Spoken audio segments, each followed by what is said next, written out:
Starting recording now. Okay.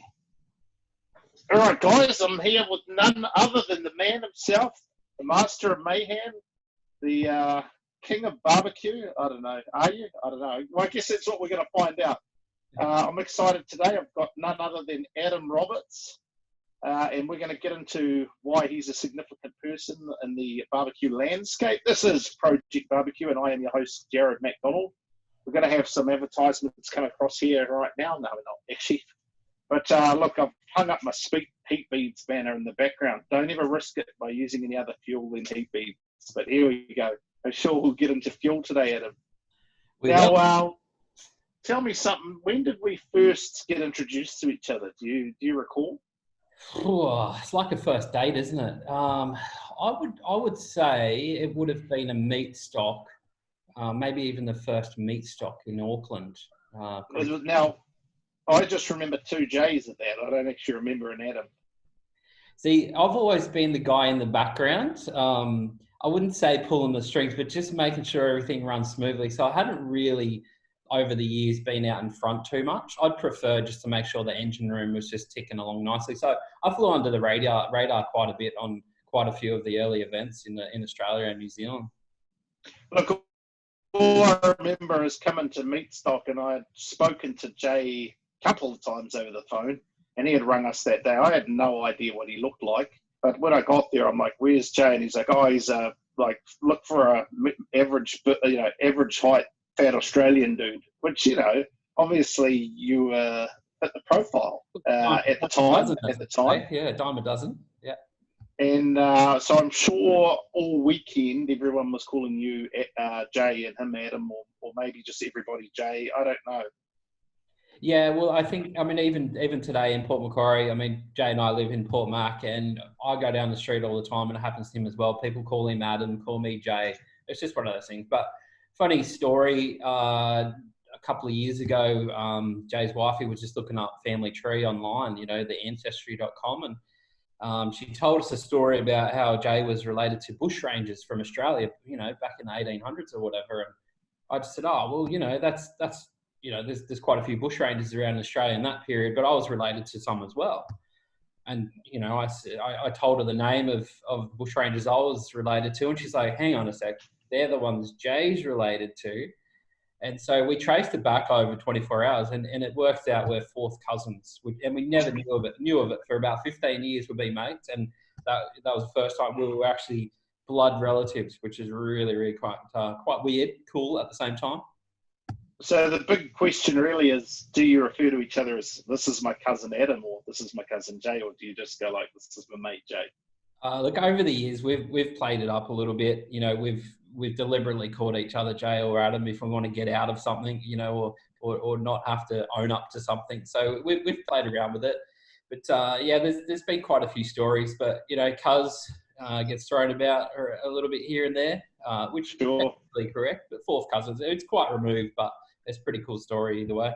Look, you're far enough together that, inbreeding's not really an issue, isn't it? So that's always the big question. We're not from Tasmania. Yeah. All right. Well, I know a guy from Tasmania who's close to my heart, a certain graffiti artist, and I think we'd both be offended. Who now lives in Port Macquarie, mind you. Well, he does, but that doesn't mean he isn't from Tasmania. But anyway, let's move on from that. So we got to know each other. I guess we got introduced to each other at the first meat stock, which would have been meat stock. Was that 2017 or 18? Must be 2017. 17, yeah. Was the first Auckland meat stock. Yeah. And I was talking to Brendan on the previous interview just about how my impression of going to that was I didn't realise there were so many barbecuers in New Zealand practicing the art of low and slow. So they're like, you guys can really be credited with bringing them all out of the woodwork and into a single place. Well, I've got to take my hat off to Jay because he obviously saw there was a potential opening to do something big in New Zealand. And I'd never been to New Zealand before that first meat stock myself. I'd always wanted to go, but I had no idea, what it'd be like trying to, run a contest in another country. But Jay, hat off to him. He's done the hard work and got the first event over the line. And from there, as you say, so many people came out of the woodwork, but really awesome people as well. So I kind of, after that first event, went, man, this is a place that could really, really thrive on the barbecue circuit and contest series, and get a few Aussies over here. We can learn off each other and share the love, that sort of stuff. And so it was that first event that really kicked things off. So credit where it's due. After that, working with the likes of Luke Seni from JD's, getting that first championship series over the line. That was just a real special period for barbecue, not just in New Zealand, but for Australia as well. Branching out, it was such a fun period. For sure. Like, I think we've talked a number of times on the phone over the years just about how lucky we were to have a company like Jack Daniels and a person like Luke, who basically came right at the right time and had the right resources available to just carry the ball where it had been thrown and create this, the first Jack Daniels series and get the ball rolling. And it's, everything that we have in terms of competitive barbecue in New Zealand, and to some extent just the scene in general, we can credit with the likes of Jay and Co for starting Metstock, but also for someone like Luke Seni for being able to influence people in the right places to get the resources needed to actually grow the scene. And so I think that can't be understated how important it was to have someone like Luke come along right at the right time.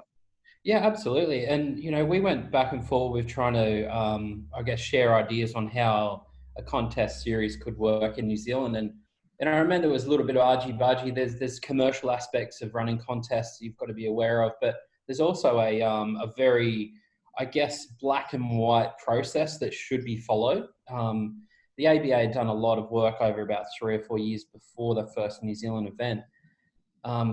So, building systems, processes, a judging format, training with the right people and that sort of stuff. But, there was such a drive and a passion from both sides to make sure a series could work. And, hats off to the JD's boys and Luke in particular for seeing a much bigger picture.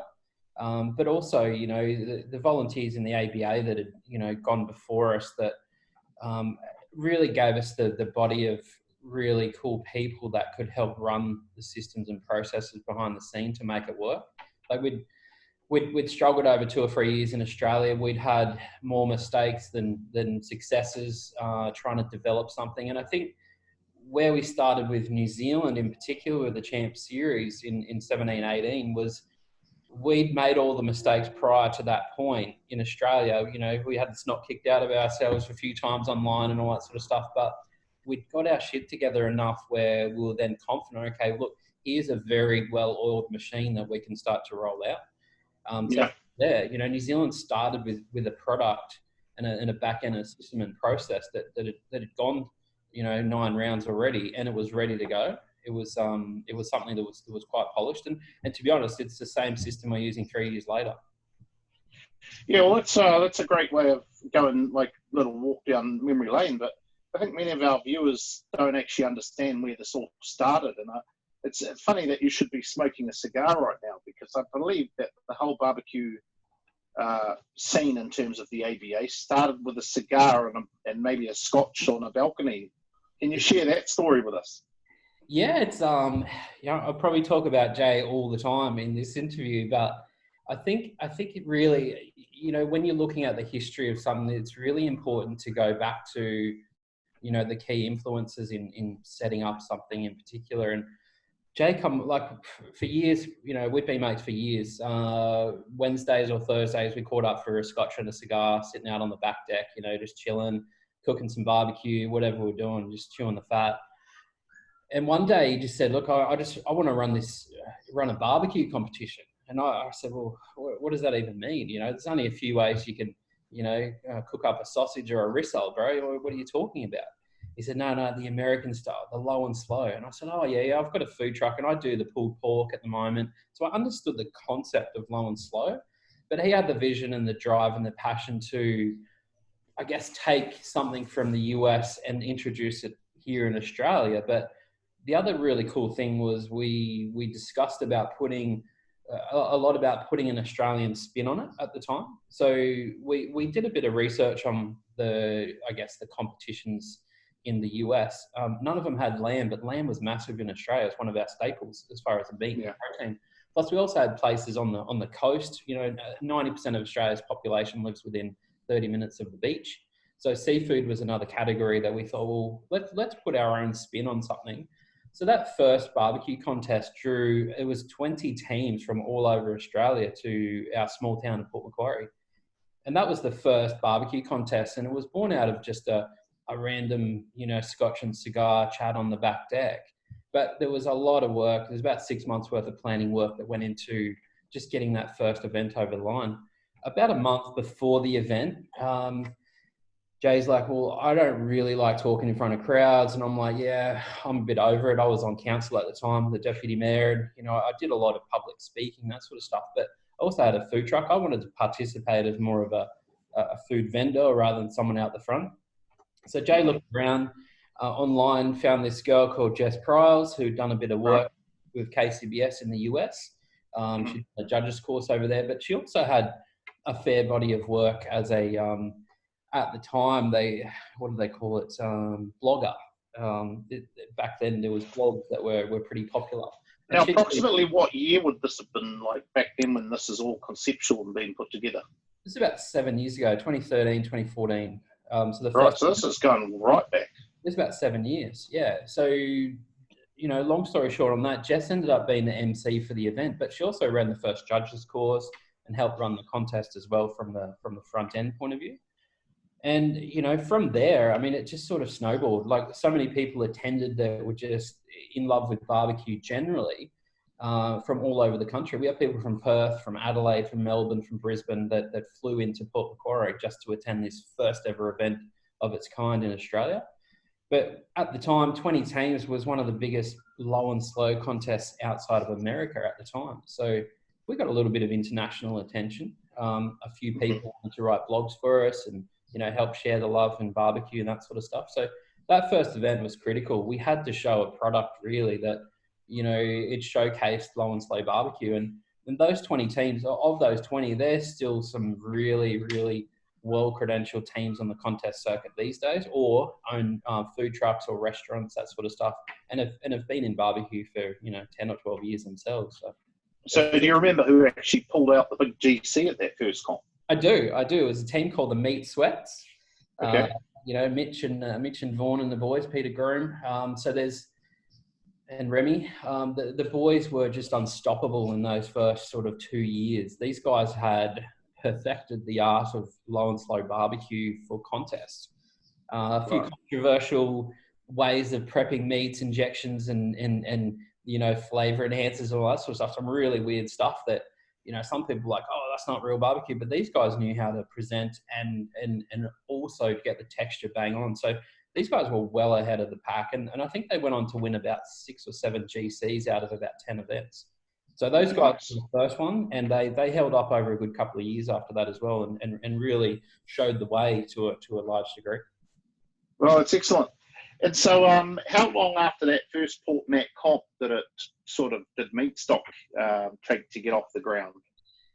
Because a lot of folks don't understand at home that there's several organisations that interact with each other in terms of barbecue in New Zealand, in terms of competitive barbecue in New Zealand. So we have the Australasian or Australian Barbecue Alliance, which is the sanctioning body which yourself, Jess, and Jay sort of founded and got off the ground, and then out of that, Jay was able to basically partner with Simon and bring us meat stock to first Sydney, and then the following year to New Zealand, Sydney, and Melbourne. Is that correct?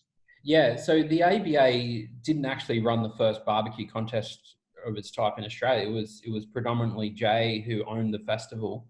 I did a fair bit of the background work, the lead up work. Jess presented that first one on Jay's behalf. So there was 3 of us in the mix. Simon was involved as well and looked after the music side of the festival.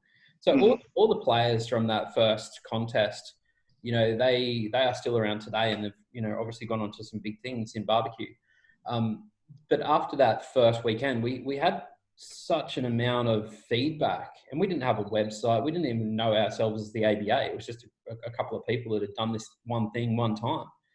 But there was a guy called Fletcher Patanen. He's the promoter from the Bangalow Barbecue and Bluegrass Festival, and And he made contact with Jay and I after that first event and said, man, I love what you did there. I've got this little festival up near Byron Bay in northern New South Wales. We would love you guys to come up and run a contest for us. So, that was about 6 months down the track. So Jess and I went up there and ran that contest. I took my food truck, sold hot dogs at the event, just supported Jess when she ran the 10-team contest. So, that was actually the first ABA contest, because a few weeks before we helped Fletcher with his event, we actually set up the ABA as a non-profit association. So it was really just a body that could really just be something that people could attach themselves to in some sort of profile way. The Australasian Barbecue Alliance, we went back and forward with a few name variations over a week or two from memory, and we got stuck on the ABA. I personally would have preferred it to be a business because it's a lot easier with paperwork, but we weren't looking at the body itself as being a business that will generate income. It was just something that could own the intellectual property, that could attract volunteers to help out. And obviously we didn't have any money to pay people to help run contests for us, so we just set up a volunteer association, which is still in place today. We're still non-profit, and we just got this thing started called the ABA, which was pretty cool. Right. And a few months after that, we set up a Facebook group, and it just blew away from there.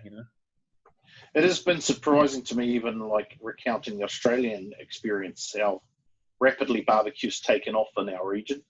You think about 7 years ago, a lot of people wouldn't have even had a clue what low and slow barbecue was. And even myself, I've probably been only barbecuing for about a year. Yeah. And then here we are today with, I think we just clocked over 35,000 members on our Facebook group in New Zealand. And you guys are way up there in terms of your group in Australia. Yeah, well, it grew pretty slowly at the start, because that first year there was technically 2 events. One was the ABA and then the initial one, obviously, before that.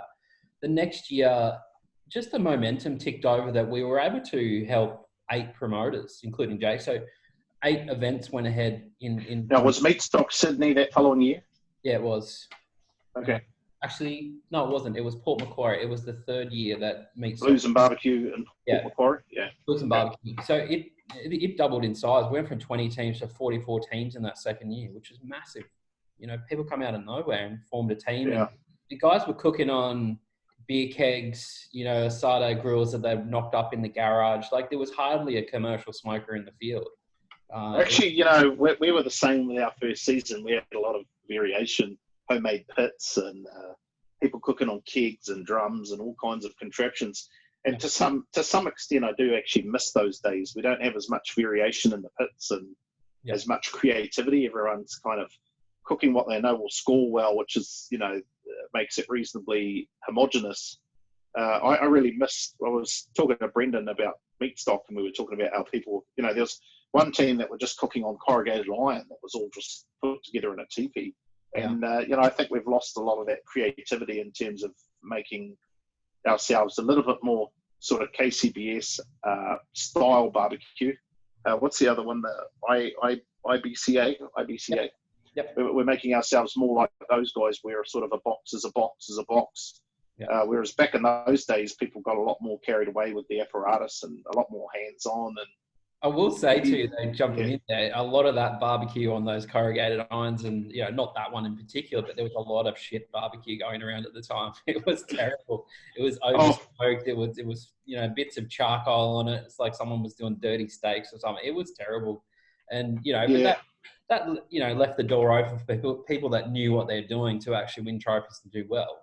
But the big thing about those days is it was such a fun atmosphere. There was probably more beers consumed than boxes handed in, but, it was good times back then. Yeah, and that is something we've lost as we've kind of moved on. Not necessarily, I guess it is in a bad way for me, but, we're not necessarily in a worse place because of it. Like, as you said, the food's certainly got a lot better. I just look at the last couple of years of us cooking competitively, and like you scratch your head thinking, what were we thinking back then? Yeah. But I think experience is a great teacher, and we kind of know what wins. So I just want to so for a number of years, I guess just to summarise, I don't want to spend too much time walking down memory lane in terms of the ABA. But just to summarise, it was a number of years that you sort of oversaw the ABA in Australia and New Zealand, and were really the man behind the scenes, coordinating judges, making sure judges were judging was to a standard. I mean, who produced all the paperwork? Was that Jay or was that you? A bit of a collaboration? Yeah, definitely collaboration. Jay's always been awesome with graphics and front end videos and photographs and that sort of stuff. So he excelled in that. And I think we got a lot of exposure through the work that he'd done graphically. You know, I produced a lot of Word documents, which I'm sure gave him the shits, but he took that. Not just him. You know, I love my paperwork. Yeah, you do. You're the king of it. I did a lot of flat work as far as, you know, rules and regs and that sort of stuff. And he just turned it into like visual gold, if I could put it that way, which made us look, I think, a lot bigger and more professional than we were at the time. Like, it's a different story now. We've got 30 odd people trained up to run competitions these days across Australia and New Zealand. So it's a massive team, and it's not all me. We've got a contest committee in Australia now that looks after all contests.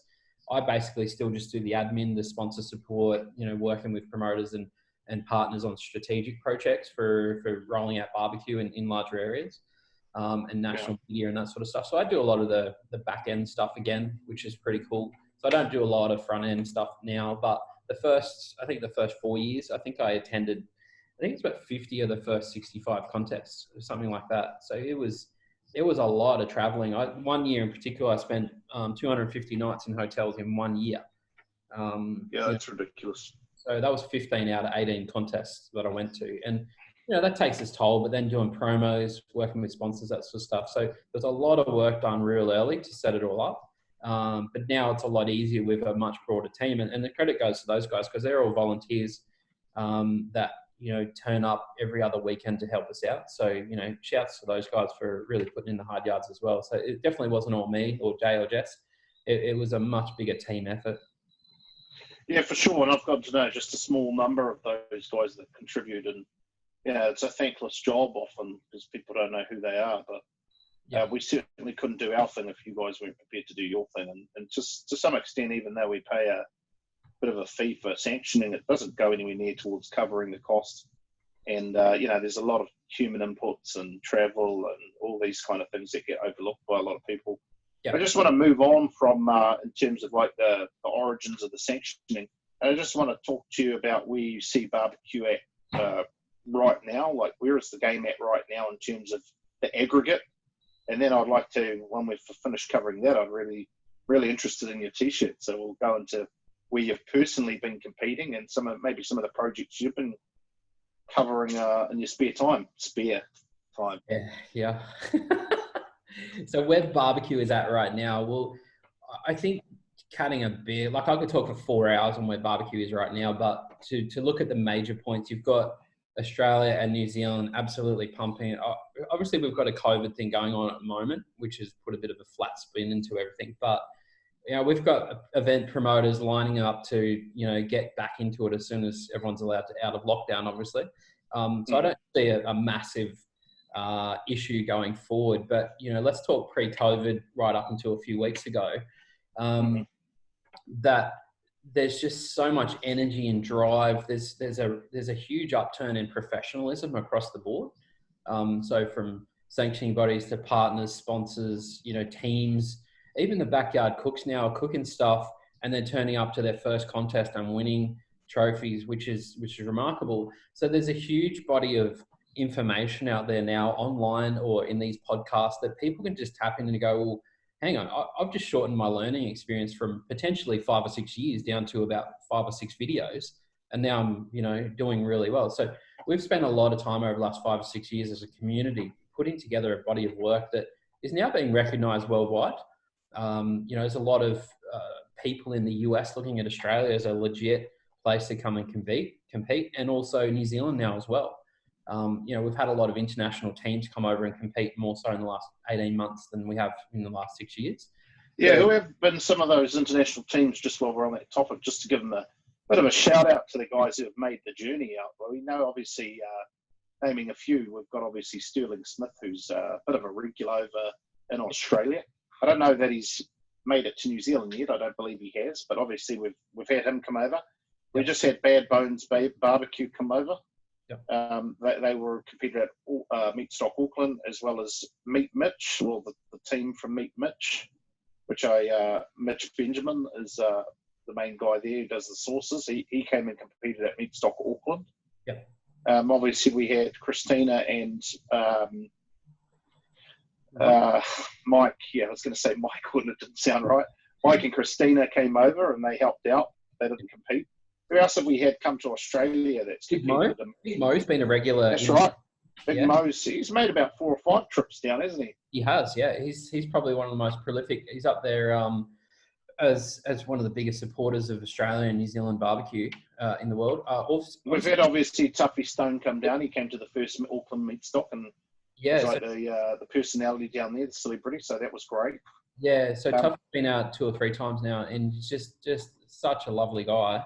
You know, such an awesome person to talk to. He's so happy to share anything you want to know about barbecue. He does not hold back. I had the privilege of spending a week with him in Sydney when he came out the first time, and he changed my whole perspective on barbecue single-handedly. And from then, I went from someone who thought they had an idea to absolute student, because I realised after talking to him how much I did not know about barbecue.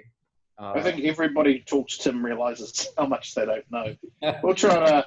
I've been talking to Tuffy recently, and going to try and do a bit of a thing with him. But I really like to get him on for 2 or 3 hours to really unfold his story, because I think it's quite a remarkable journey. Yeah. But who else has competed recently in Australia, like Australia? Getting Basted, I think. I don't know if we covered those guys. Yeah, so Brad and Tim came out last year to Melbourne, and it was an interesting experience, because I'd seen Tim competing over in the US, didn't really know Brad that well, but and still don't. But I know they cook on the drums, which makes them kind of unique. If you go around any of the US comps, there are a lot of drums, but not a lot of guys cooking solely on drums. Yeah. And those guys are really the king of hot and fast. I remember seeing Sterling at the Invitational, and we'd been up all night cooking a brisket and whatnot. And I think it was like 7 or 8 o'clock in the morning. He hadn't even lit his fires yet.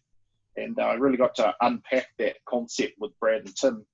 For those who don't know, Brad, I think he finished up 2nd or 3rd KCBS Team of the Year.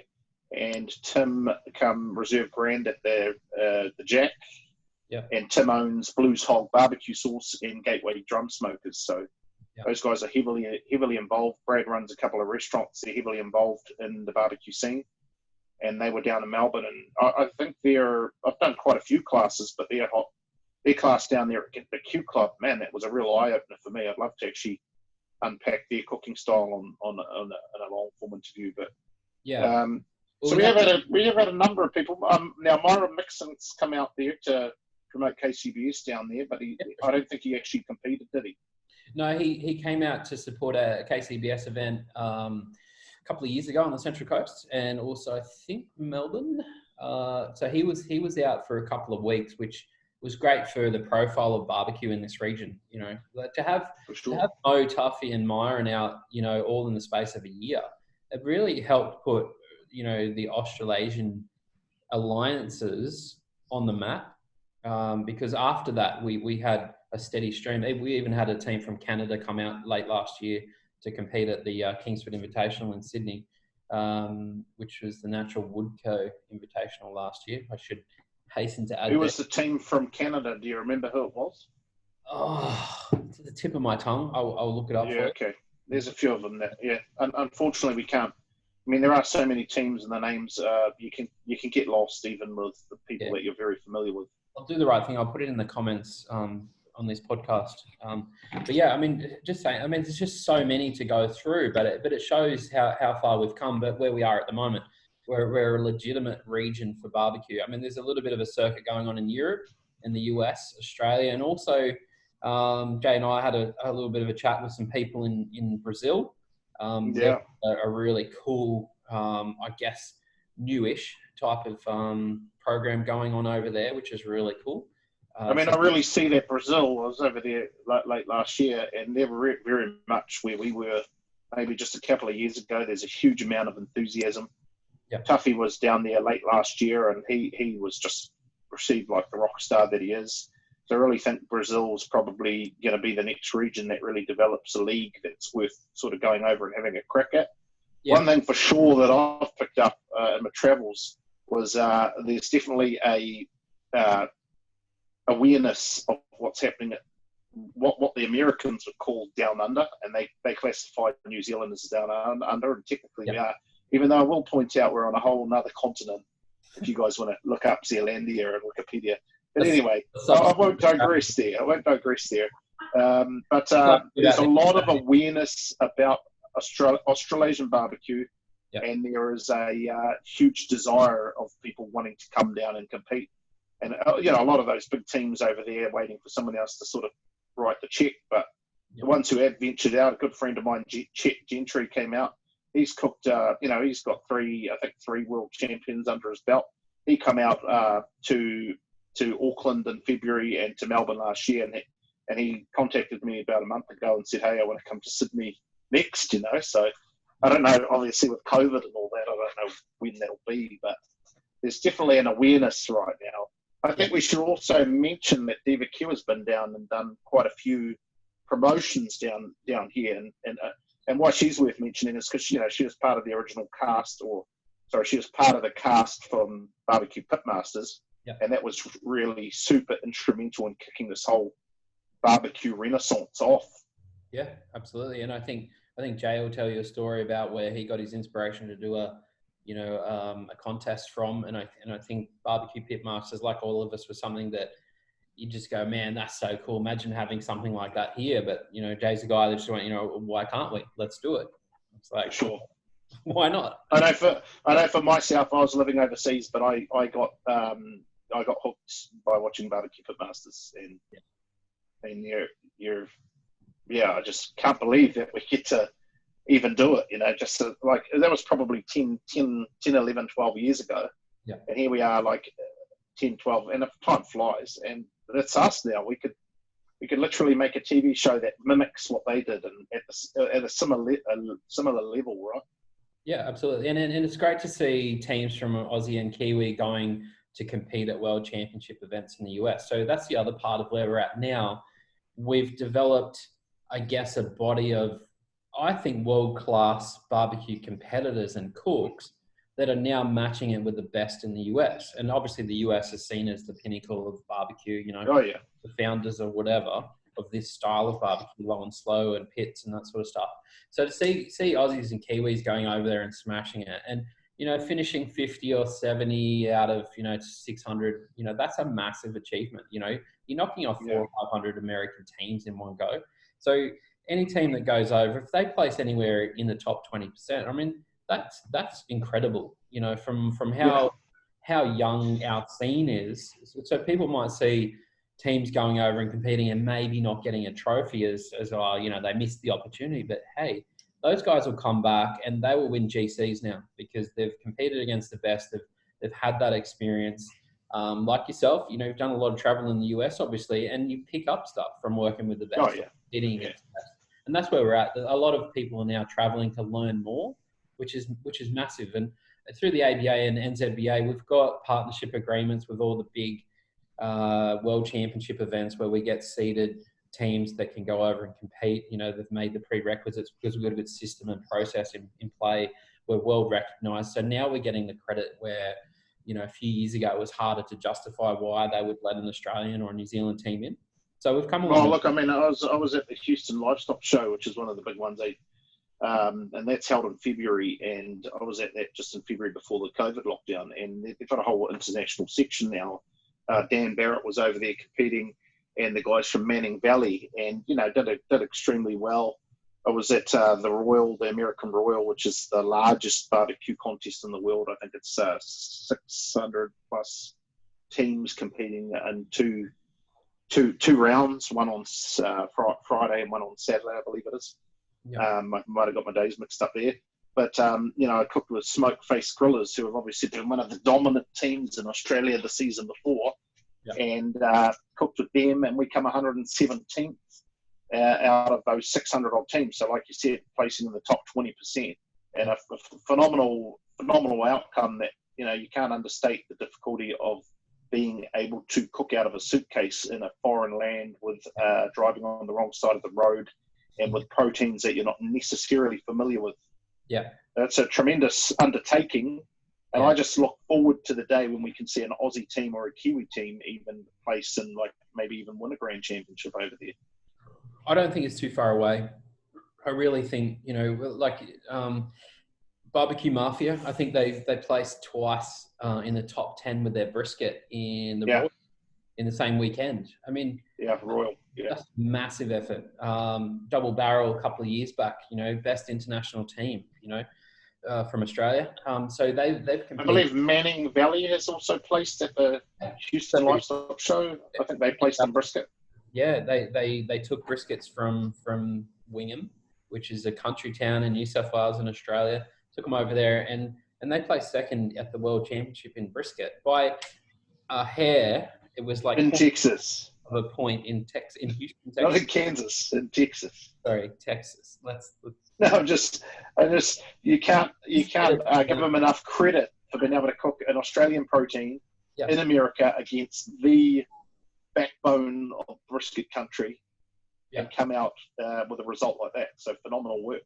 Yeah, you know, hats off to the guys because, as you say, cooking out of a suitcase. I've done it a few times. It is really hard. Like you've got nothing that's comfortable about it whatsoever, and then to perform, it's incredibly challenging. Well, that's a very nice segue into your personal competition game.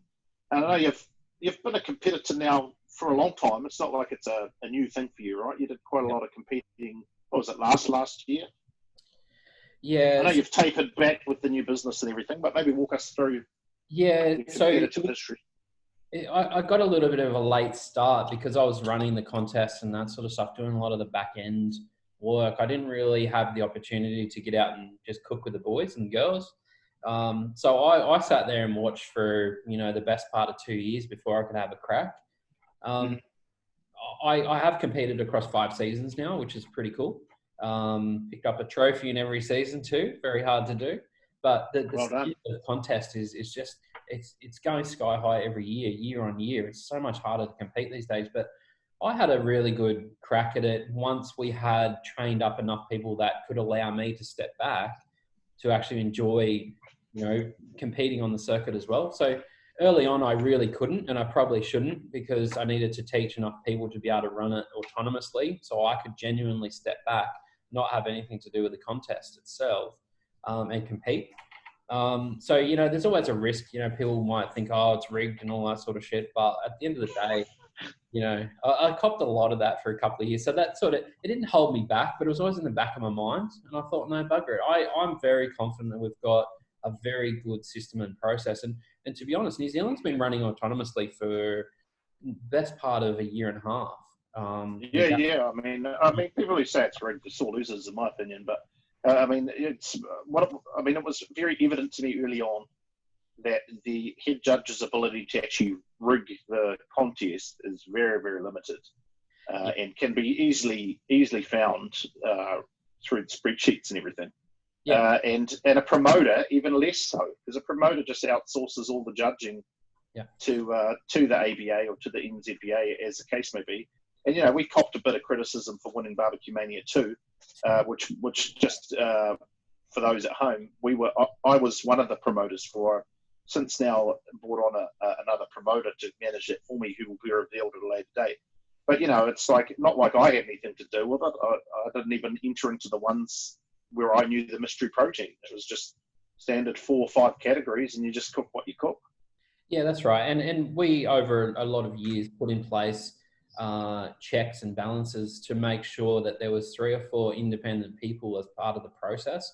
So just a real small segue, or just digress, if you like, into the independence of the judging and the promotion. The promoter doesn't get to see the results until the presentation. They don't have anything to do with the running of the actual judging part of it. That's all independently done by the NZBA or the ABA. And those people have to send the results off to a third party involved to check the data. Not every head judge will know this, so I may be letting a little bit out, that It's scrutinized because we can track keystrokes in the back end of the system to see if anything's been adjusted, and it will give us a report if something's been deleted or fixed up, if you like. So there's checks and balances we put in place before the presentation. That's why it takes an hour or two to get the results, because the results are formulated and then they're normally sent off for someone to double check them. And that's the process. So that brings in it's not a police person or a police check, but it's someone in there independently going, okay, I didn't have anything to do with the event. I'm looking at the data set only, making sure we haven't made mistakes or there's nothing been, funny going on in the back end. Yeah, so that takes time. It's just, I've done it. You wait and go, well, the results are known now. Why can't we have a presentation? But there's all this stuff that goes on in the background that we've set up over the last few years that just takes time. But the checks are there for good reasons. Well, we interviewed Brendan the other day, and one of the interesting things he brought up was the reverse grand champion win that Aussie Pit Boys had at at Kivu. I know this might be a bit of a sensitive topic there, but how would it, just for those of us in the game and for those who are interested, how does something like that, how did that sort of happen? Was it just because I believe it was it Meat Fingers that ended up winning, or there was a miscount, or maybe just walk us through that very briefly. I don't want to get too much in the weeds there, but. That's all right. I mean, I had some therapy after that event myself. All it comes down to is human error. And at the time, we didn't have enough checks in place to double check data sets. And straight after that event, we implemented a whole new strategy on having a third person look over the data set. And it wasn't to pick up anything other than a fat finger or a missed line of data entry and that sort of stuff. So we really upgraded the system after. Essentially, for those who haven't heard the story, a couple of lines of data were not entered. And if you're looking at so it was like one of the from what I understood, and you can verify this, it was one of the scores on one of the cards for one of the categories wasn't entered, which brought their score lower than it should have otherwise been. Is that correct? Absolutely. So, like in a nutshell, it's just a line of data entry that wasn't entered. The system allowed itself to produce results that were technically missing a set of data, or basically 20 or 30 points for a whole judge. So, that doesn't happen now because we've built into the back end of the system. If you don't have 6 judge scores, it won't let you process the results. Whereas prior to that, we just relied on people just getting it right every single time. Yeah. This is 100 contests down the track, that we hadn't thought had a problem. To go, well, what if someone misses entering a judge score? We just assumed that everyone would get it right. Hey, look, I mean, many a business have developed many a product and adjusted many a product based on people using a product or service in a way it wasn't intended to be used. Yeah. So even I was playing Monopoly with my kids this morning, and my son had like an interpretation of a rule that if you actually read it on the face of it, you would have just read it. That's how it was. But and for those who are curious, it was the train stations. If you own more than one train station, the rent goes up. And what he read the card was, on the card it actually says if 2 or more stations are owned. And he didn't realize that the same person had to own 2 or more stations, not that 2 had been bought in the game. So, and I think that's a really good example of how 2 people can read the same thing and get a slightly different. Now, is that the pool boy, or is that who's that in the background? We are getting some maintenance done. See, I'm super busy, as you would appreciate. Now, so you guys is that really a contracted pool boy, or is that your child? No, it is. Yeah. Oh, you're so lazy. Okay, well, right on. Well, look, I don't want to get too distracted by it, but one thing that's certain in my mind is that the current format being used in the ABA and in New Zealand is 100% reliable. So we talked a little bit about why that is in the last episode, but I have no hesitations when I get my scores back that there's any reason that they're amiss other than something that I caused to happen. No, let's just cap that off though. In a nutshell, it's human error. And what we did is updated and upgraded the system to account for that error, plus even like we spent weeks and months trying to think of every scenario where we could physically get it wrong and tried to put in fail safes to prevent that happening. So there's a lot of work that goes into the back end of these systems, and it's not a system that we could buy off the shelf and go, oh, here's a barbecue contest program. Yeah. Build it from scratch. We went from Excel spreadsheets to something now that's something that's in a cloud or potentially can be accessed, in real time by somebody else to help us, with any particular issues that we might have. So it's a very well developed system, and people should have full confidence. But whilst ever you got humans in the process, there'll be human error on that. Yeah, right. That was the real issue, and it was a really tough call to make to Trev. And have you had to do that call before up until at that point? No. No, and I'm sure we won't have to do it again. But again, as I said, I mean, you couldn't have picked a better team. Like this is probably really like Trev may forgive, but he certainly ain't going to forget. And I wouldn't expect him to forget. Hats off to Trev. He took it like a true champion that he is. And I felt really bad that the guys from Meat Fingers couldn't take a GC trophy and get a photo. Yeah, of course. You got to think about them too. They missed out on their big walk. It was a miserable time for a few, and it was it was frustrating. But it was one of those things, just human error, and you learn from it. And the system is much better for it now. Yeah, cool. All right. Well, so in terms of getting back to where you're currently competing and where you have competed as of late, I mean, how many comps have you done over the last 12 months, and where have they been? I think I've racked up about 35 contests over 5 years. Right. So I've competed, I think, 6 times in New Zealand, and that'd make 12. Okay. Well, because this is a New Zealand show, we don't really care about what's happening in Aussie too much. Maybe the Invitational and so on, the big ones. But where was your last one? Was in New Zealand? Was it Napier or was that at Mania? The last one for me in New Zealand was QMU this year in 2020. That's right, QMU. Yeah. That's right. You were very focused. I never even got to catch up with you because you were so focused. Well, I don't know if everyone knows that I compete on my own, solo. Little bit of a control freak, but also I don't have major sponsors and all that sort of stuff. And oh, come on. For me, I probably set myself a few roadblocks to success by doing it the hard way. Borrow all my pits when I'm traveling, obviously, which is much appreciated because it's such a good community that's helped out. But I'm a little bit of a perfectionist as well. Not really. So the reality is you haven't found the right teammate to compete with that can put up with you. Is that not true? Well, I'd compete with you. You would. I would, yeah, absolutely. All right, we'll lock it in. I have actually had the opportunity to work with a few people in Australia and New Zealand, but more just to give them an experience of cooking with someone else as well.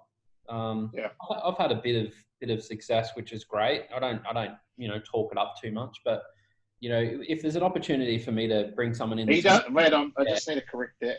He does talk it up in private messages. He might not do it online, but he does do it in private messages. We're not bringing any of our personal messages into this, are we? No.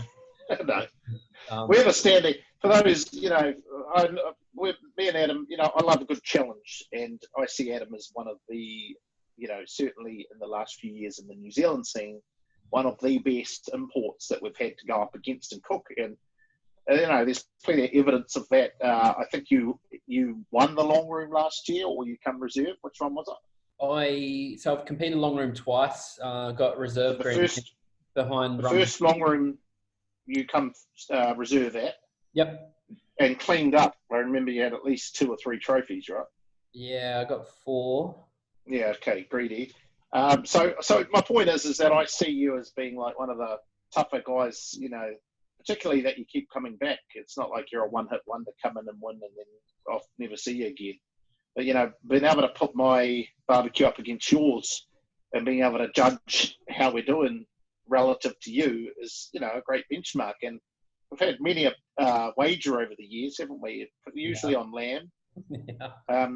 Now, I do believe we had a wager at that original long room for lamb, and I think I got smoked in it, actually. I think I come way down.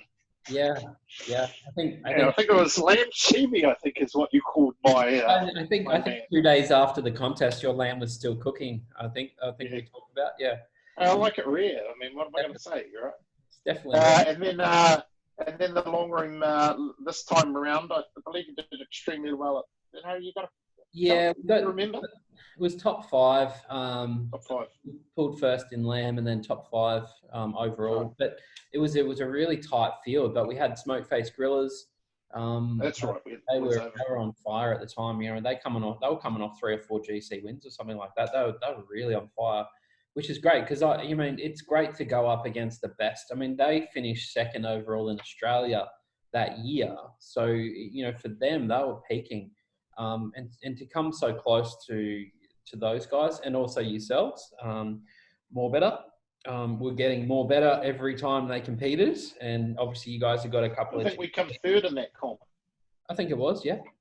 So it was. Which, as much as I'm thrilled to beat people like you, I mean, it's just you're competing against yourself as much as anyone. Yeah. I've lost to you more times than I beat you, and it's only as we've really tried to dial in, and really, I mean, we're cooking a lot now. I'm cooking at as many comps as I possibly can, and you're obviously taking care of work and whatnot, so you don't get to do it as much. So the proof's in the pudding. You're able to maybe win a couple more than you otherwise would have, just from the nature that you're doing. Simple fact, you're doing more of them. Yeah, that's right. And I like to compete more so to, I don't know, get involved with things happening on the ground. Because when you're running an organization, you can only really understand what's happening if you're really involved in it. So for me, my motivation for competing was to learn a lot, to interact with people, obviously from New Zealand and Australia, to get to know the people that are actually competing. But it's also a great social event as well. Catching up with people that you talk to on Zoom or Skype or whatever all the time, and it's just good to have a beer with them.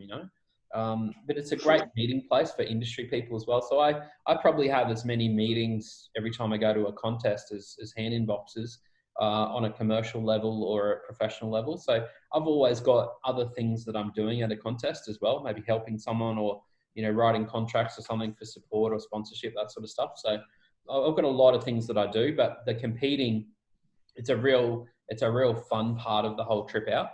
And it's great just to catch up with people and just see them progressing as well.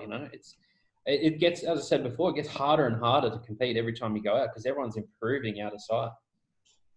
Absolutely. I don't think you can sit on your laurels even for a minute. I mean, the people who were winning with a certain profile recipe method a year ago can come back and come mid-packers with that same profile and recipe. It's just like the tide keeps rising, and you either rise with it or you get drowned by it. That's right. But you also learn, there's new rubs and sauces coming out all the time, and some are way better than ones you were using last time out.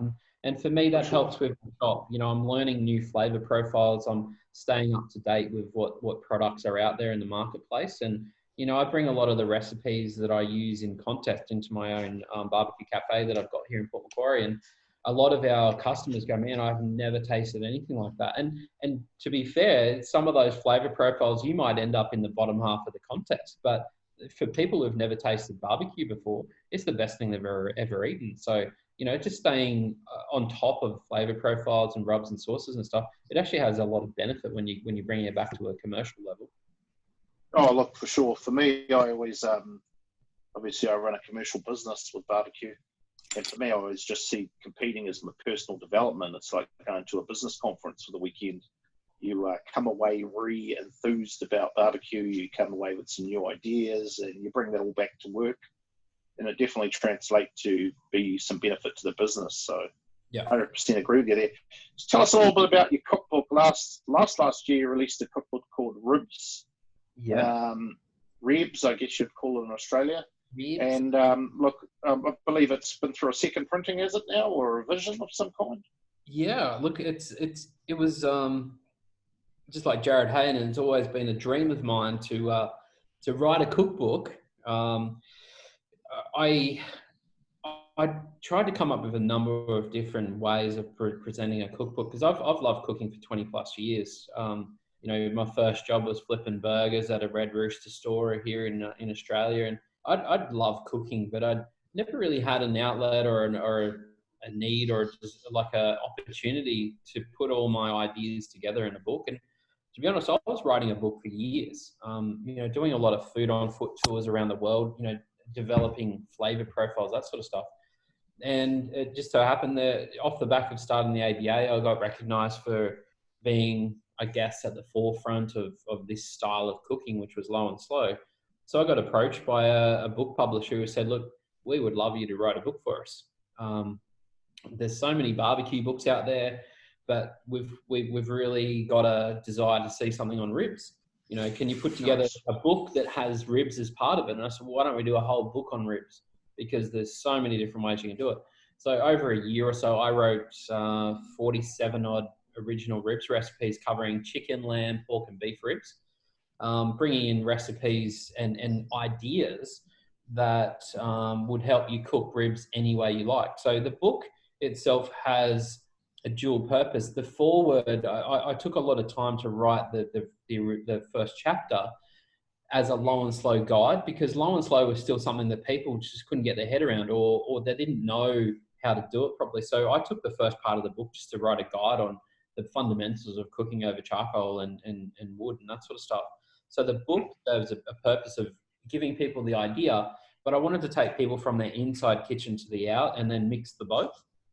So the recipes in there are not all grilling and low and slow. That, you know, dare I say it, there's fried chicken ribs, there's fried lamb ribs, you know, using a benchtop fryer. There's a pressure cooker option in there. So it's really a cookbook about ribs, not a cookbook about barbecue, but it's probably got a heavy influence on barbecue, doesn't it? Yeah, I've got a copy of it around here somewhere.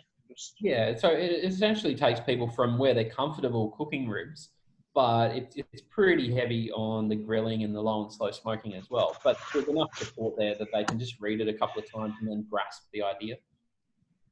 And I really like the pistachio rib recipe in there. That's really something that wowed the barbecue scene. Can you just tell us what chapter that's in and what it come under? Well, at the time, I mean, after writing so many recipes and, you know, spending a week with a photographer and food stylist, you know, presenting ribs, I had to come up with some stuff that was visually quite appealing as much as the recipe.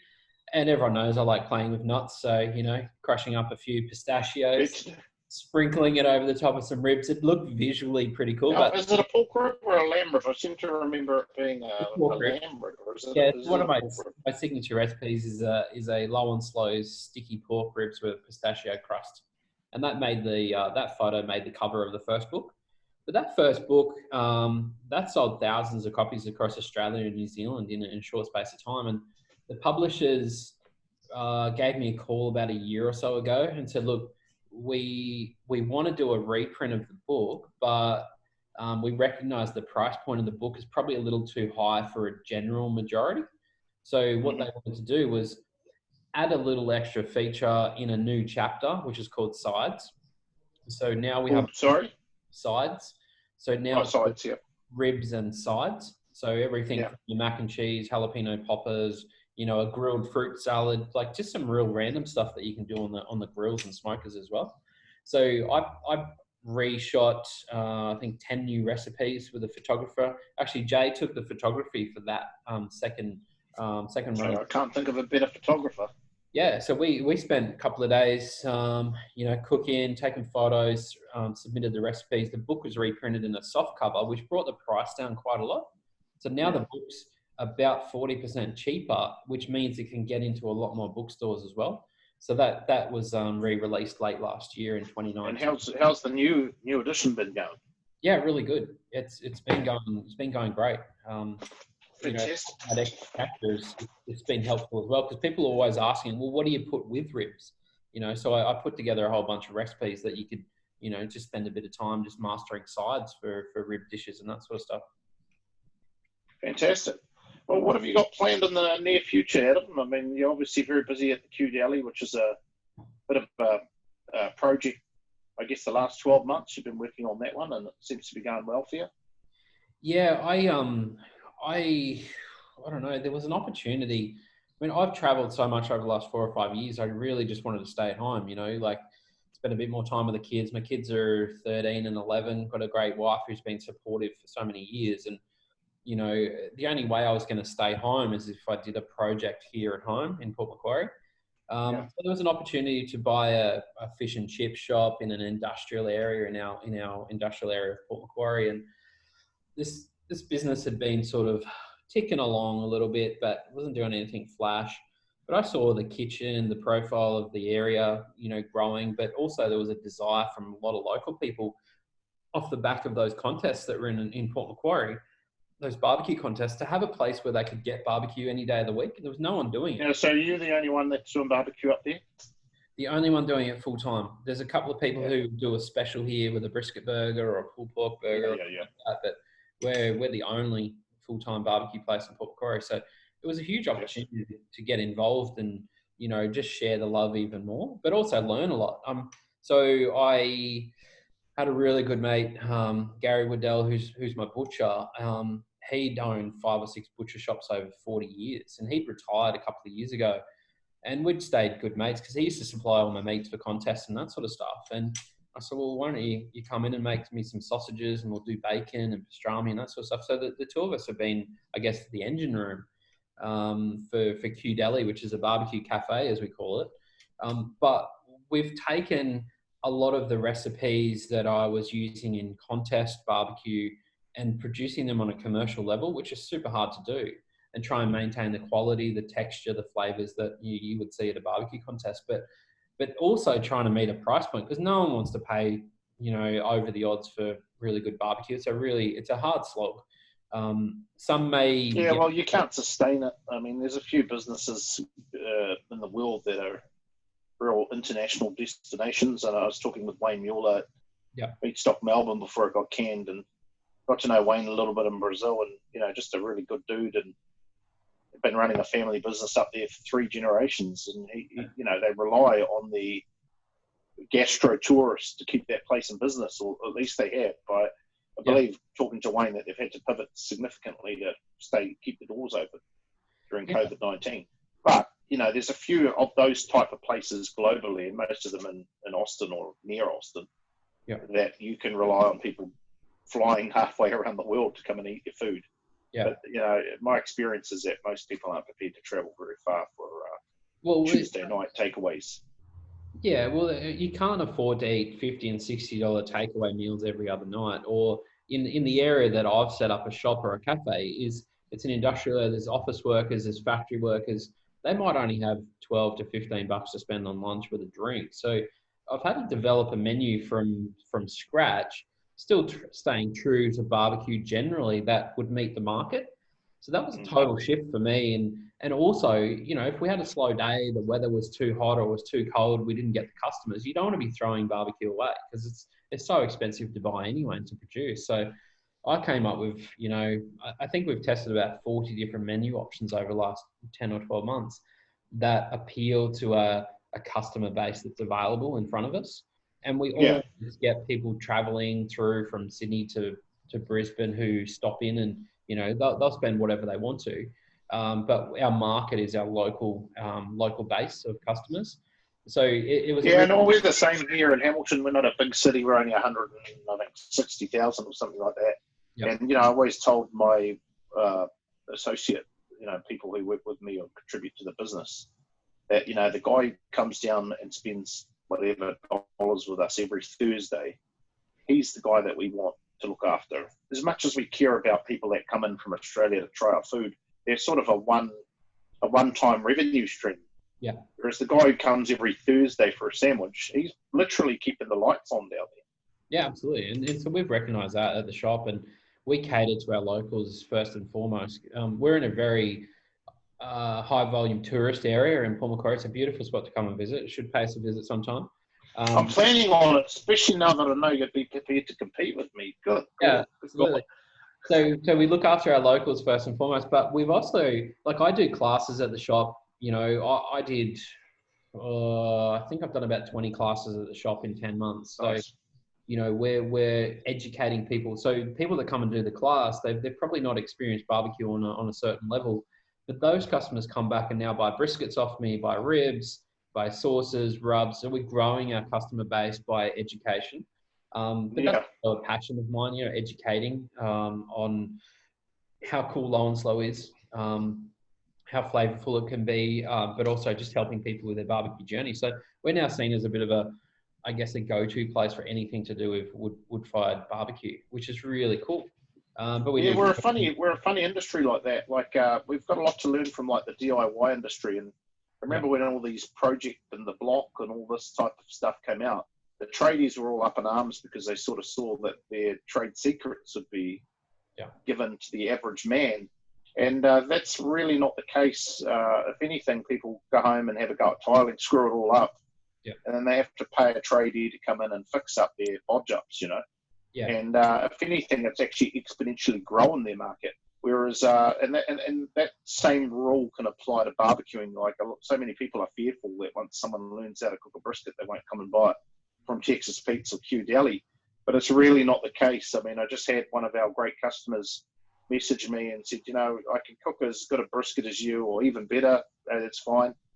But you know what? I don't have to invest 12 hours doing it. I just come down and pick it up, and within 10 minutes I got my food. And that really is what you know, it's really about empowering people with choices and educating them about what we do and why we do it and how we do it. And definitely grows the business and grows the segment of the market. Yeah, it does. And we get a lot of people coming in buying a whole brisket, and whilst they're there during lunch, they'll buy a Cuban sandwich off us every day of the week. They're like, oh, while I'm here, I'm going to grab some lunch to go or to have in or whatever. But, you know, we're showing them also that piece of meat you bought, we actually use in the shop. And this is what we do with it. And I've always been very open with our customers about trying to help them to get their food tasting amazing, because these guys are investing a lot of time and money and effort into, you know, doing barbecue. We don't want to just sell them a piece of meat and go, oh, you know, good luck with that. Let us know. Should be right. Take that. Yeah. So we're trying to make these guys, you know, professional as they can be when it comes to cooking a $80 or $100 piece of meat. You know, because you won't have people coming back if you don't teach them the right way to cook it. They're just going to go, it's too hard. I can't do it. You know, I wasn't getting any help on how to do it properly. So I've taken an approach to really do a lot of micro work with our customer base, and they keep coming back. And then in this time of COVID, we had to shut down our lunch service, our coffee service from the cafe, and we're now relying on that customer base to come and buy meat packs off us, which has gone, frankly, better than it was in the previous 10 months, which is phenomenal. You know, the amount of support we've got. But we put out a call, said, look, you know, if you want us to be around, this is a time to support. So for sure. People have been really good during this COVID times to just step up and help where needed. Well, I've learned so much working with our butcher Gary. We make our own sausages. So we make jalapeno and cheddar, Kransky, our choritos are the bomb. They are so good. We do a fresh beef sausage. Right this afternoon, I'm working on a chili mix to make a chili beef sausage. So we're coming up with new things all the time, but we can make it in-house. We smoke our own bacon. We make pastrami brisket. Like we're pushing boundaries on a lot of stuff, and it's a lot of work, but I'm just learning so much. So for me, it's a massive opportunity to learn as much as to service our customer base. Fantastic. So just getting back to like, so I mean, I think that's really interesting.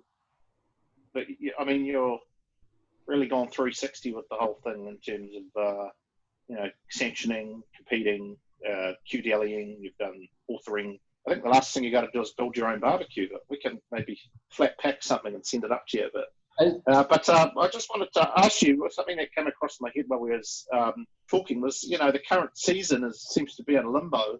Yeah. So, and we're not sure how many events are going to come back after, you know, when we even will get out to be able to hold events. So, with the current leaderboard in Australia and New Zealand, what's sort of your thoughts there without giving an official press release? What's your opinion of what will happen there in terms of the leaderboard for the year? I think, I mean, you know, I have had some discussions with our executive group about what we're doing in Australia, and I'm sure Luke's got a good handle on what New Zealand will be doing, and I don't want to talk too much about specifics, but there is options. There's plenty of options. We may extend the season into the first couple of months of next year to get a X amount of contests up to make sure it's, we have enough contests run that it's fair for everybody to have had access to an event to get some points up on the leaderboard. At the moment, we just don't have an end date for when, we'll be allowed out to play, if you like. So at the moment, we're in a state of stability, but we don't have enough parameters to work with at the moment to make some, specific calls. But we have in Australia, a number of promoters who are going, you know what, even though we've postponed to next year, there's an opportunity for us to maybe do something smaller this year, or at the back end of the year, we might have, say 10 events in eight weeks or something. So we're very open in Australia to running multiple events across the country in a short space of time to get the number of events up where it's fair for everybody. So at the moment, well equipped to do it too. I mean, you've got a lot of head judge capability in Australia. We do, yeah. So New Zealand may be slightly different, but at the same time, there's always that option to draw on the expertise or the support from Australia. If we're allowed to fly judges to New Zealand, if it's needed, we have the body of people trained up to be able to do that. So there's so many options. So I don't think people should be too worried about what's going to happen at the end, or whether people that have already competed are going to be an advantage. I think what we do always is make sure that there's as much fairness in the system as possible. Being a competitor myself, I wouldn't want to see someone who had access to 5 or 6 events in the first 2 months of this year just win it by default.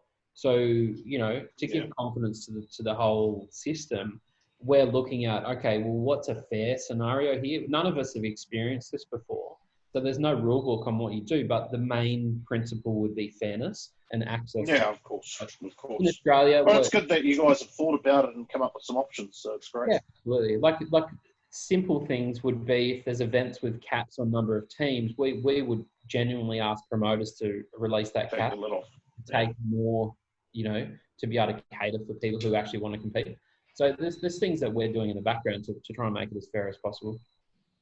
Now, just in terms of Aussie, because I'm always watching the Aussies, the Aussie game, and just seeing who's where and what's happening. I had planned to compete a couple of times in Aussie this year, but whether or not we'll get to do that remains to be seen.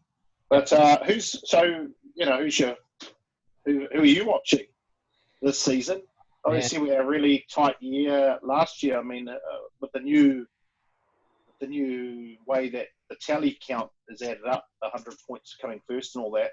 I mean, how is that working? And I guess, has it worked out? Did last year work out different to how you thought it would? I mean, who would have known that Butchers Axe will pull off? I think they've got 5 grand champions for the year. Yeah, look, I think being around as long as I have, you have periods where teams had just totally dominated. But the true GCs they actually share that information with a lot more people than they would let on. So there's a lot of teams around them that would be just sucking up that information and improving and getting better. We've never seen a back-to-back champion in 6 years. Okay, so who won last year? Was it the Smoking? No.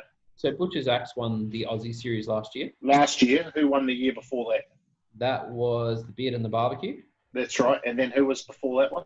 That was Big Smoke Barbecue. Yeah, Big Smoke. Okay, so Big Smoke, the Beard and the Barbecue, which is no longer competing. Is that right? Suck Knuckle Smokers won the year before that as well. What's that? Suck Knuckle Smokers. So that's right. Yeah. You've got some massive ability in just those guys alone. Oh, yeah. They are still finishing in the top 10 and top 20 every year that they compete. So those guys are still in the mix. They might. You're splitting hairs really to determine who the best team is, and I think like the key word with competitive barbecue is consistency, and Tony and those guys they had a good year a couple of seasons ago, and I know Tony's on a bit of a hiatus, but it's Butchers Axe 5 grand champions. I know my buddies at Smokeface, I mean, they're no joke. They had a really good season last year. Yeah. But, you're splitting hairs, and to be the national champion as Butcher's achieved last year. I mean, phenomenal just to be able to cook at that level consistently throughout the year. And, we've seen some big names like Roland Smoke and a few of those other teams that are constantly nipping at the heels of the guys at the top. And so who are you watching this year? If you had to say, look, I'm going to put a bit of a wager on this and that team, who would you be saying is the most dangerous team in Australia right now? You know what? I was thinking about this not long ago. It's the teams that have split into multiple teams that you may not have heard of them, but if you know the people involved in the teams, you go, well, they're a massive chance coming out of apparent nowhere, but they've been competing for years. So Bison Barbecue, Big Smoke Barbecue split, last year, and there's two awesome teams now. Bison Barbecue, I think, one's to watch. So if you're up to date with who these people are, it wouldn't be a surprise. But for some people, they might go, I've never heard of them. But if you know the Is there a place, just off the top of my head, I mean, obviously we're in the thick of it, so we kind of keep tabs on it, but is there an actual section of the ABA page or NZBA page or anywhere else for that matter where you can actually look some of these teams up and get a bit of a bearing on who's in the team? And is there anyone that's doing that yet, or is that a huge opportunity for me to put together something? Well, yeah, obviously you can do some work for us if you want to. But is there anyone doing it? Is there anyone who's actually got a bit of a, look up your favourite team and actually get to understand who's in the team? I think the shortcut would be to have a look at the leaderboards from the previous years, because the champions that we've seen have competed in previous years. And I think Suck Knuckle, one of the first national champions, or the first national champion, it looked as though they came out of nowhere. But, Craig and Michelle and the crew there cooked out of their skin in such a short space of time. They really popped out of the crowd real early. But they've stuck in the top echelon for years after that.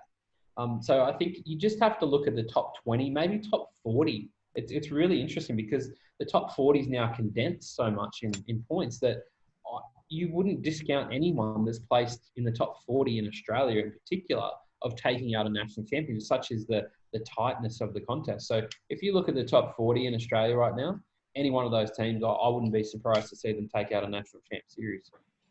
Well, I've got to say, even though you're not prepared to stump a team name up, I'd like to really see Trev win Aussie Pit Boys. He's obviously cooking by himself right now. He's absolutely on fire, probably the last, year maybe, 6 months for sure. He is just killing it on all fronts. And then naturally, I'd also like to see Smokeface do well again this year. Whether they can actually take number one or not, it's anyone's guess.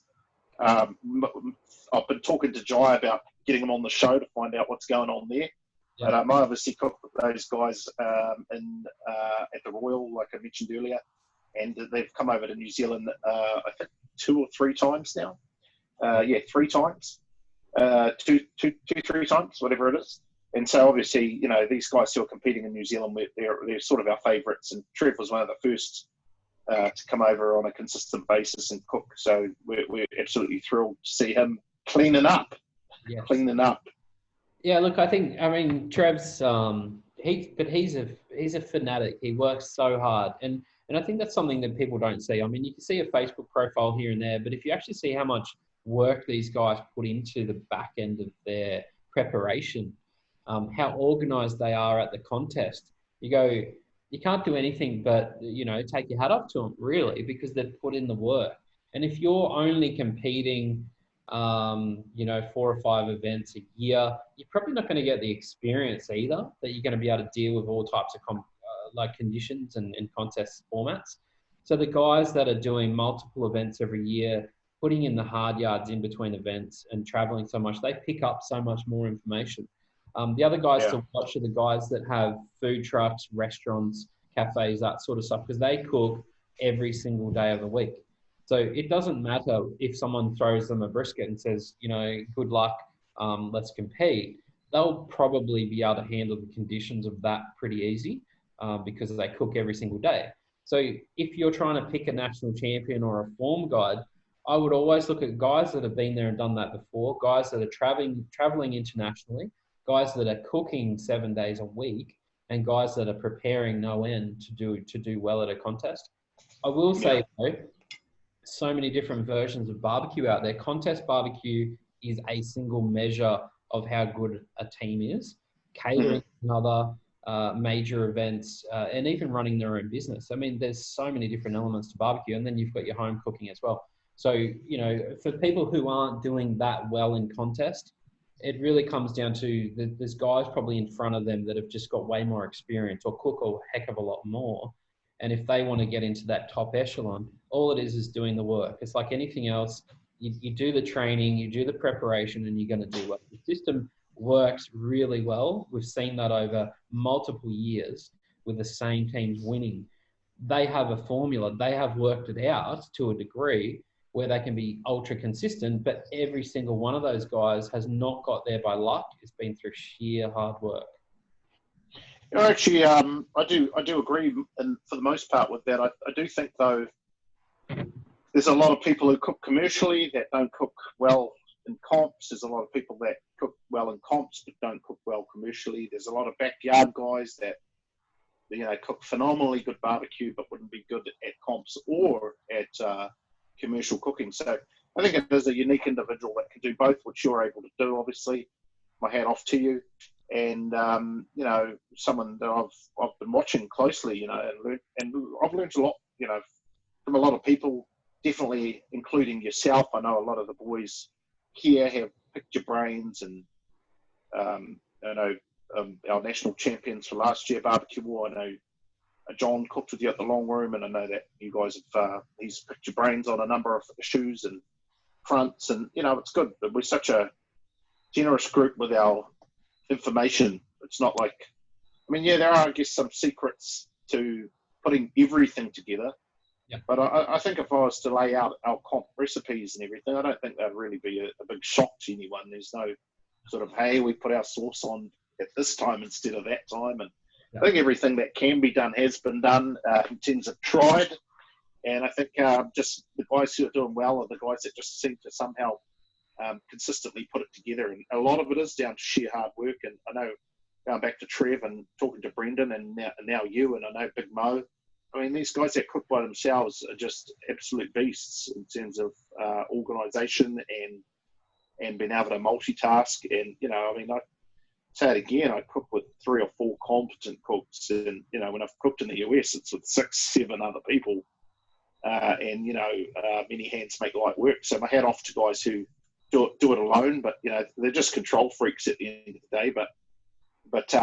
But yeah, it's phenomenal to watch the results that have been coming in, and it'll be interesting to see how the season ends up, particularly with COVID. Are you planning any competitions that you know are definitely kind of locked in if they go ahead for yourself? I would love to get back out there to Kiwi at least once before the end of the year if we can. Maybe a 3 at the end of that T-shirt. Maybe see what Barbecue Mania 3 would look like on you. See, Barbecue Mania has this thing about undisputed, and the last time I was at Hamilton, I won brisket. So it would be a pretty cool little thing to have an undisputed brisket champion trophy on my counter at work, which would be pretty cool. But having said that, there's a few contests later in the year. It's a shame that Sydney Meat Stock couldn't go ahead this year. Obviously, it's frustrating, I think. But I think we just have to have a look at what events are able to actually go ahead this year. And to be honest, I'll probably pick 3 or 4 of those wherever I can get to. Like a lot of other competitors, wherever there's a contest on, I think we're all itching to get back into it. We may be a little rusty after a bit of time off, and we might have been cooking a few too many fried chicken burgers in between and not practicing our brisket for some people. But, you know, I think it'd be a frantic back end to the season if we're able to get going by about August, September, if we can. Look, I mean, there's no reason to think Barbecue Mania 3 won't go ahead. I haven't confirmed it with the sponsors yet. I'm just letting them sort of find out what impact this is going to have on their business. Obviously, we rely on some great businesses to support that event. But what I can tell you is if we go ahead with Barbecue Mania, it will be, you know, I've always tried to push the envelope with Barbecue Mania in terms of trying to offer something different. We were the first to offer a braai contest. We were the first to offer a duck at a competition. We were the first to offer what we do, Spit Masters. We did the Spit Master Slam. We were the first to do the Weber Go Anywhere contest. So I always tried to push the envelope in terms of what guys can compete with and try and get the creative juices flowing. Yep. What I can tell you is if we can put together the comp this year, it's going to be a comp to remember. It is going to be something that's never been done in New Zealand before, and I'm pretty sure never been done in Australia. Yep. And so watch the space. And of course, we would love to have you there to defend your brisket title. If I can't, it's not the end of the world, but I'd love to do it. But at the same time, I think I'm feeling, the nervous energy of trying to, just plan out the back end of the season like everyone else. Like, what events can I get to? So I think at the back end of this, we'll probably see a renewed enthusiasm, if you like, for getting back into contest barbecue, which would be really cool. But we'll probably appreciate it a little bit more as well, because once you have a flood of events, you can pick and choose and all the rest of it, you may become a little complacent or go, oh, well, I might not go to that one or whatever. But, when there's potentially limited opportunities, I think you'll see a lot more people, making it work, doing whatever they can. And Australia's a very big country geographically, so there's going to be some physical constraints there, and not everyone's got thousands of dollars in their back pocket to do as many. But I think you'll see, if you want to compete somewhere, I think what we're going to do is the ABA and possibly NCBA is just try and make sure that whoever wants to compete is going to get an opportunity. And I think, if promoters come on board with that theory, I think we'll have a pretty solid back end to the season for sure. Yeah, cool. And have you got any new projects in the works? I know I'd like to hope that you're hopefully on the success of ribs, maybe another cookbook, or I don't know, what have you got? I know you got a full plate right now. Look at him laughing. You got a full plate right now with the deli and everything, 2 kids. But have you got any projects that you're prepared to disclose at this time, or like what are you looking down the barrel of outside of competition barbecue and the Q Deli?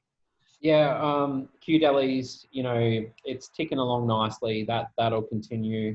We're doing enough to pay the rent, to keep the lights on at the moment, which is really cool. And I appreciate our customers for helping us do that. I've got a few personal projects that I'm working on. Yes, another book is being written as we speak. Oh, wow. Yeah, so fantastic.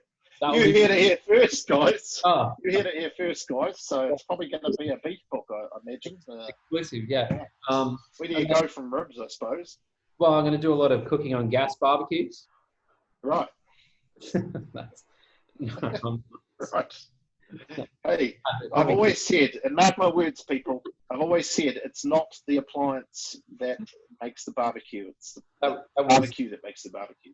That was a joke. But at the same time, I've got a massive project that I'm working on as we speak, which I can't talk about yet. But it will, without overplaying it, be something that's never been seen before in World Barbecue. Wow, this is exciting. Scale and the size and the. Well, when can we expect to see an update? I mean, when are you going to let the cat out of the bag? I mean, can we hear it live on Project Barbecue? But we'll have to tune in again later in the series to get an update, I think. But the thing is, with everything that I do, I've always looked ahead by a year or two with my barbecue journey. And at the moment, I'm at the start of a massive project that could take 12 months for people to actually see a physical result. But drawing on all the experience I've had over the last 6 or 7 years in barbecue, it'll be a culmination of that. But then by the time that comes out, I'll probably be working on something for the year after that. So I always work about a year or two in advance, and that helps keep things moving along. But more importantly for me personally, it's I like pioneering stuff, creating something that's just very unique. So I probably won't do the same thing twice, but just keep trying to raise the bar. And it's like competition barbecue. Every time you go out in the park, you want to do better and better and do something a little bit more interesting and see how it goes. And yeah, I've got a lot of support within the barbecue industry. So I think the industry is very strong, and they're investing at the moment into some really big projects going forward. So there's a lot of confidence in barbecue is going to be around for quite a few years to come for sure. Oh, look, I mean, Adam barbecues, and we're still barbecuing. So barbecuing's not going anywhere. I mean, we had a little break from charcoal in the 80s, using the gas became very popular in the 80s and 90s. But, Yeah. thank the Lord we're back with charcoal. And look, I'm totally excited to see what this project might involve. And, keep us posted. Yeah. And let us know as soon as there's any info about where we can support it or show excitement for it or follow it or whatever it might be.